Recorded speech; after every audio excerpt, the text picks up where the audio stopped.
Di Watchtower milik Justice League, Knuckles dengan amarah yang tidak bisa ditahannya berulang kali menuntut si Mr. Terrific mengirim dirinya dan kawan-kawannya untuk kembali ke dimensi asalnya. Namun Mr. Terrific jelas sudah kesal, menegaskan lagi kalau dia tidak bisa melakukannya karena tidak ada koordinat dimensi yang bisa digunakan.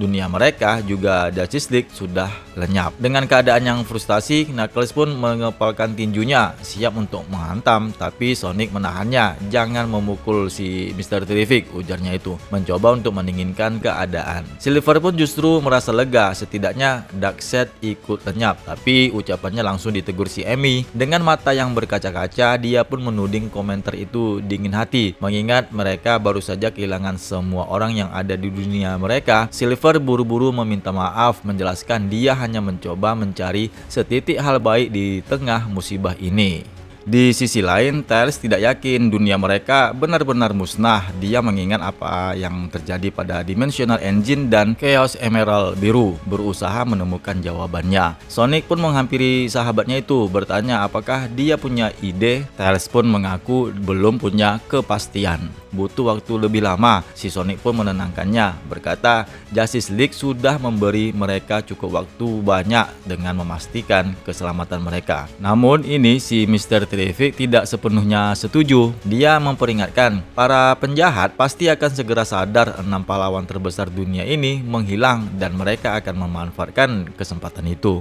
Dia pun bahkan menyarankan agar sisa anggota Liga siaga penuh meski dia tahu keadaan akan semakin sulit. Si Sonic pun tidak nyaman dengan keadaan yang serba suram, akhirnya menyimpulkan Justice League mengorbankan nyawa mereka demi menyelamatkan dunia Sonic. Satu-satunya cara membalasnya adalah melanjutkan perjuangan mereka, ya, melanjutkan perjuangan orang-orang Justice League. Sedikit terpisah dari yang lain, si Shadow berdiri menatap bumi dari balik jendela Watchtower. Bayangan Maria memenuhi pikirannya. Dia menyesali kegagalannya menyelamatkan dunia yang Maria cintai, lalu bertanya di dalam hatinya apakah Maria ingin dia melanjutkan langkah ini menjadi pelindung bagi bumi dan orang-orang Justice League. Sonic pun lalu menoleh ke Mr. Terrific dengan keadaannya ragu, menanyakan apakah dunia ini sanggup menerima keberadaan mereka. Nah, si Mr. Terrific pun menjawab dengan datar namun memantapkan orang-orang si Sonic. Ya, bumi ini sudah dipenuhi metahuman, alien, dan pengunjung antar dimensi. Kehadiran mereka itu tidak akan dianggap aneh, justru mereka bisa mengisi peran yang hilang.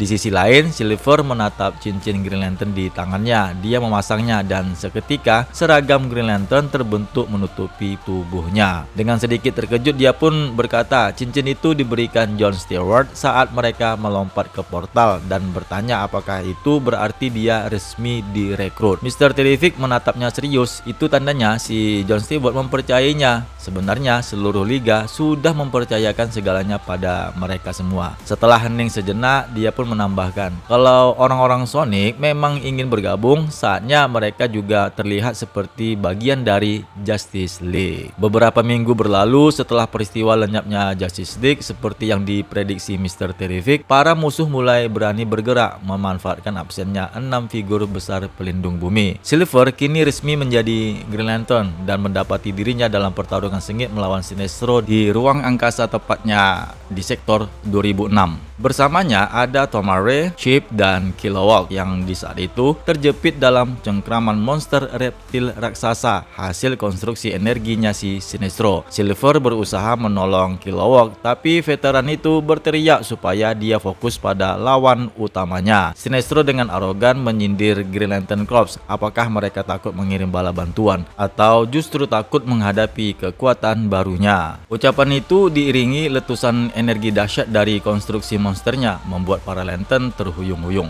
Namun mereka bangkit kembali, serempak melantunkan sumpah Green Lantern. Bersama mereka menciptakan palu roket raksasa dan Silver pun menyalurkan telekinesisnya untuk melipat gandakan kekuatannya. Sinestro sempat tertegun, matanya terbelalak ketika Silver mengejeknya balik. Takut Sinestro. Palu itu menghantam dengan kekuatan yang luar biasa, menghancurkan konstruksi monster dan menjatuhkan si Sinestro. Kilowog dan Tomare segera menahannya, sementara Chip memeriksa baterai kuning miliknya si sang Sinestro. Silver memperingatkan agar Chip berhati-hati. Mereka belum tahu apa yang memberi kekuatan tambahan pada baterai itu.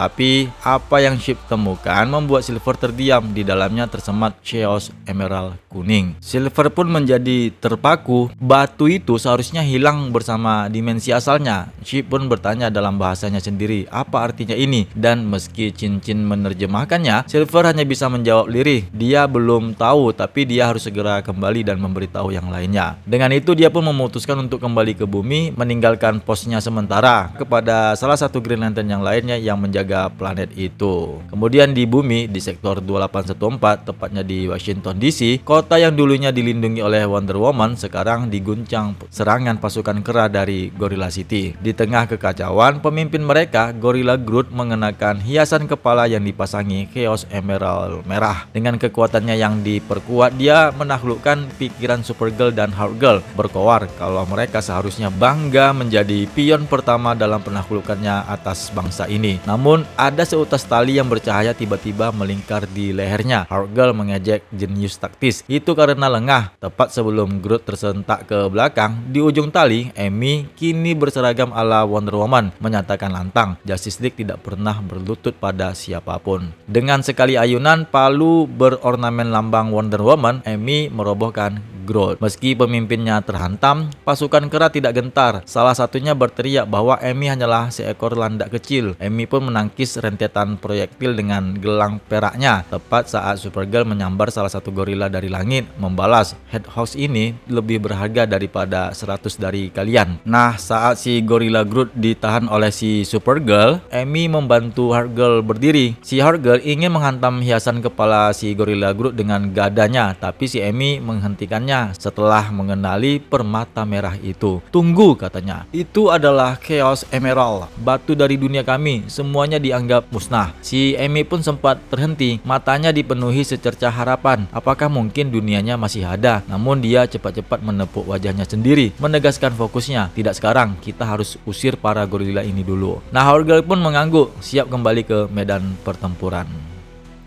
Kemudian berpindah ke Metropolis, kota yang pernah dijaga oleh Superman. Di langit penuh dengan gedung pencakar, sosok berseragam biru merah meluncur dengan mantap. Dia bukan Superman, melainkan Knuckles, yang sekarang mengenakan kostum sang Man of Steel. Sambil melayang, dia merenung, Metropolis jauh lebih mudah dipatroli dibanding Angel Island. Tapi hiruk-pikuk kota besar ini membuat segalanya sulit untuk dipantau. Meski begitu, Superman sanggup menjaga kota ini. Bahkan Dunia dan Knuckles sadar dia harus bekerja keras untuk bisa sepadan.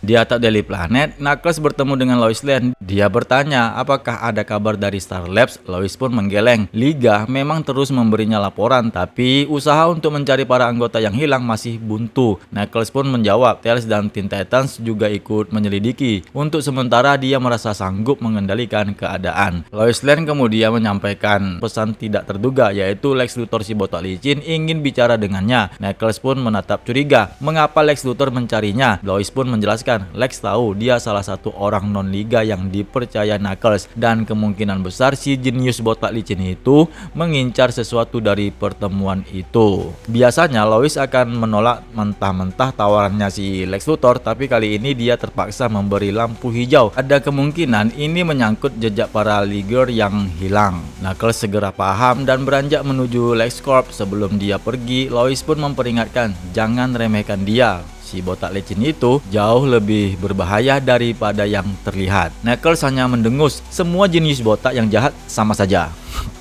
Knuckles pun mendarat dengan hentakan keras di balkon kaca. Suaranya bergema. Lex Luthor duduk santai dengan segelas minuman, hanya melirik dan menghela nafas. Begitu lambat, begitu berisik. Superman setidaknya tahu cara masuk dengan gaya. Knuckles langsung menuntut, apa yang kau mau, Lex? Dengan senyuman yang tipis, Lex pun menjawab, perdamaian. Kau berbeda dari manusia biasa, kuat, cepat, tangguh, tapi tetap bukan dewa seperti Superman. Kau punya batas yang sangat fana. Itulah yang justru membuatku menghormatimu. Dia pun bangkit, berjalan perlahan mendekat. Aku bisa memberimu dukungan yang tidak pernah diberikan Liga. Sumber daya, teknologi, koneksi. Dengan kekayaanku, kita bisa menjaga Metropolis lebih baik daripada siapapun. Knuckles pun menyipitkan matanya. Aku sudah dengar pidato seperti itu. Aku akan menjaga kota ini, dan mataku juga tidak akan lepas darimu. Lex pun tersenyum kecut. Moralitas, kau benar-benar berbagi kelemahan Superman, tapi apakah kau juga mewarisi kelemahannya? Dia pun membuka sebuah kotak beludru, cahaya hijau yang menyilaukan ruangan. Nicholas pun tertegun sejenak lalu mendengus, bukan Kryptonite tapi Chaos Emerald. Hah? Akhirnya kau melakukan sesuatu yang benar. Lex agak kebingungan namun cepat menutupinya, mengulurkan kotak itu. Anggap saja tanda ketulusanku, bayangkan apa yang bisa kita capai bersama. Nicholas pun berbalik seolah pergi. Lex masuk kembali ke ruangannya, mengambil botol minuman dengan senyum yang licik. Tiba-tiba, drong! Nicholas pun menerobos kaca dan mendarat di belakangnya. Kau kira aku bodoh? Raungnya. Kau mau meracunku dengan Kryptonite itu, tapi aku kan bukan Superman. Lex pun menoleh, wajahnya tetap tenang meski tangannya sedikit gemetar di atas botol. Atau mungkin aku hanya ingin melihat seberapa cepat kau bisa menyadari tipu daya.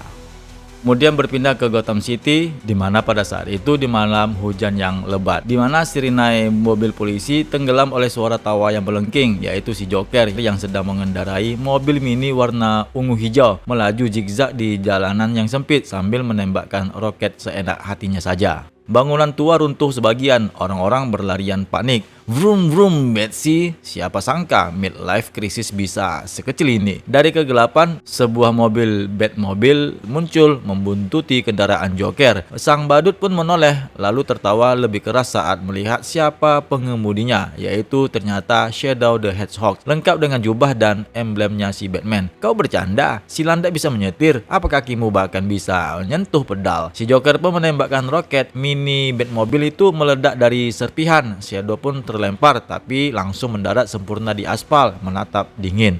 Oh, ekspresinya kau punya tatapan itu, Batman Junior yang muram. Dengan kecepatan blur, Shadow berputar, spin attack, membelah mobil mini Joker menjadi dua. Joker pun merangkak keluar, berusaha merebut kembali roket peluncurnya, tapi Shadow menghancurkannya dengan satu injakan. Si Joker pun terdiam sesaat lalu menepuk tangan. Aku terkesan, kau punya moodnya, punya gayanya, tapi dia menunjuk Shadow. Kau terlalu langsung. Gotham butuh pertunjukan, penonton ingin drama, bukan hanya zoom. Sepakan kakinya si Shadow menghantam wajahnya si Joker, membuatnya terkapar tidak sadarkan diri di trotoar. Gigi palsunya pun berterbangan. Tanpa sepatah kata pun, Shadow berjongkok dan merogoh kantong Joker. Dia menarik keluar sebuah benda yang bersinar, yaitu Chaos Emerald ungu. Shadow pun menatapnya dengan ekspresi yang datar, tapi matanya menyiratkan kebingungan. Bagaimana bisa Emerald ini ada di Gotham?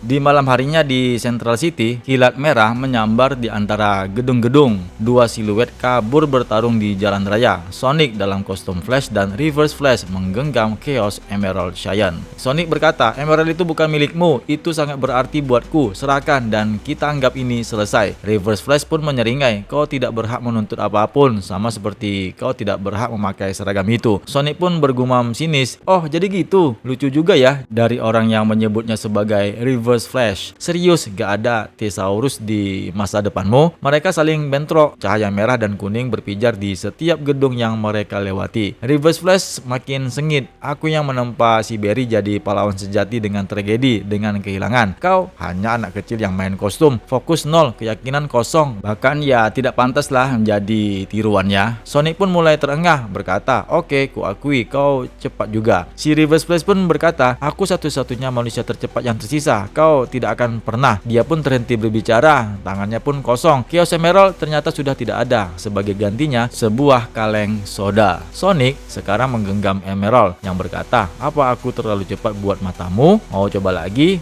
Jangan berkedip. Yang kemudian si Sonic menghilang jadi blur, menyerang dengan puluhan pukulan kilat. Reverse Flash terhempas, tubuhnya pun hancur-hancuran di aspal. Dengan keadaan yang setengah sadar, dia ternganga berkata, Speed Force, atau kau gunakan Emerald untuk membengkokkan ruang. Sonic pun berkata, rahasia kecilku sekarang istirahatlah. Sirene polisi pun mendekat. Ya, si Reverse Flash pun ditangkap. Sonic pun membuka komunikasi. Dia pun berkomunikasi dengan Amy yang berkata, Emerald terus muncul di mana-mana. Teres minta semua berkumpul, tapi kita nggak bisa menghubungimu. Si Sonic pun berkata, tenang, aku cuma membereskan urusan yang kecil. Sekarang sudah selesai, aku segera ke sana. Nah, dalam sekejap dia melesat lagi, meninggalkan garis cahaya merah di malam Central City. Di Hall of Justice, tim Sonic baru saja tiba. Di depan pintu mereka dihadang sosok mirip Knuckles yang berwarna hijau. Dengan tegas dia berkata, hanya satu berang-berang untuk setiap planet. Tails pun langsung menyadari siapa dia. Hentikan Beast Boy, ujarnya. Sosok itu pun tertawa lalu berubah ke bentuk aslinya. Beast Boy mengaku hanya bercanda. Meski Tails menegurnya karena lelucon itu kurang pantas mengingat Knuckles adalah Echidna terakhir. Knuckles terlihat kesal, tapi Sonic malah menggoda. Sekarang kita tahu kau terlihat jelek kalau berwarna hijau. Knuckles pun menatapnya tajam. Teruskan saja. Kalau kau dan aku perkenalkan dengan Phantom Zone Projector. Mereka pun masuk ke dalam gedung. Di ruang utama, sebuah meja holografis yang sudah menyala. Satu persatu mereka meletakkan Chaos Emerald di atas permukaan meja. Tails pun menunjukkan emerald putih di tangannya, hasil perebutan dari Brother Blood. Begitu 6 emerald terkumpul, meja memancarkan cahaya terang. Proyeksi hologram pun muncul menampilkan peta kosmik dengan satu titik bercahaya. Tails pun menunjuk ke titik itu, menjelaskan posisi emerald biru yang ternyata berada di luar dimensi ini. Amy pun tertegun melihat proyeksi itu. Kalau emerald lain bisa merasakannya, berarti dunia kita.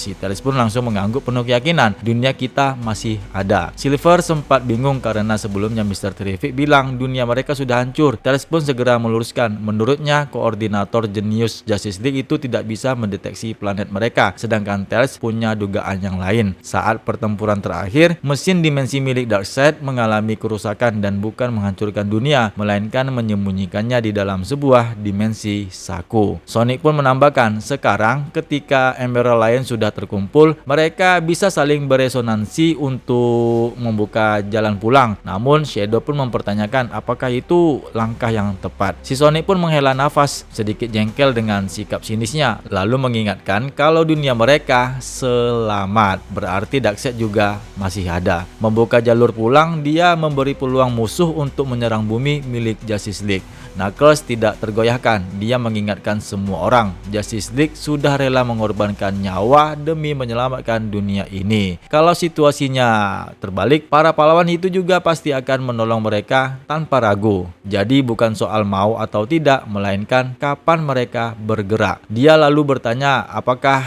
semua setuju, dan satu persatu pun termasuk Shadow mengangguk. Si Amy sempat menggoda Shadow, menanyakan apakah dia benar-benar rela melepas kesempatan balas dendam pada Darkseid. Shadow hanya mendengus singkat tanpa menjawab. Beberapa waktu kemudian mereka pun berkumpul di Watchtower. Mr. Terrific sudah menyiapkan koordinat sesuai data dari tim Sonic, tapi dia tetap cemas dengan gejolak ruang waktu yang muncul. Sonic pun mencoba menenangkan, menjelaskan kalau setelah Emerald memberi daya pada penstabil yang mereka gunakan, perjalanan seharusnya aman. Saat portal menuju dunia mereka terbuka, Mr. Terrific memberi salam perpisahan, mendoakan perjalanan selamat, sekaligus memuji mereka sebagai Justice League yang hebat. Sonic dan kawan-kawannya pun segera berlari menembus portal, dengan Tails pun berteriak penuh semangat, saatnya kita jadi pahlawan.